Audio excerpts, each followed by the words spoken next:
శ్రీరామచంద్రుల వారు లంక మీదకి యుద్ధానికి పోయినారు. ఏది సీతమ్మని ఇడిపించుకురావడానికి.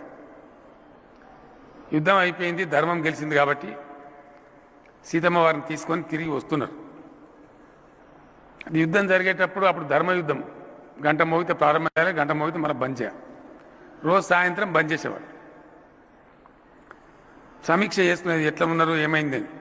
ఒకరోజు రాముల వారు తన సైన్యాధిపతులతో కూర్చొని మాట్లాడుతుంటే వాళ్ళు చెప్పారు, సార్ మన సైడ్ ధర్మం ఉన్నది, ఎటు చేసి మనం గెలవాలి, మరి రాక్షసులు పెద్దగా ఉన్నాయి, మన సైన్యం ఏమో కోతులైపోయినాయి, ఎట్లనే చేసి గెలవాలి సార్ నువ్వు ఆలోచించాలంటే, నా దగ్గర రామబాణం ఉందా, రామబాణం వేస్తే అందరు చచ్చిపోతారు, కానీ అందరు చచ్చిపోవడం కరెక్ట్ కాదు, అది సృష్టి నియమానికి విరుద్ధం. ఏం చేయాలంటే నువ్వే దేవుని నువ్వు ఎట్లన్నా సంభాలించుకో, మొత్తం మీద మనం గెలిచినట్టు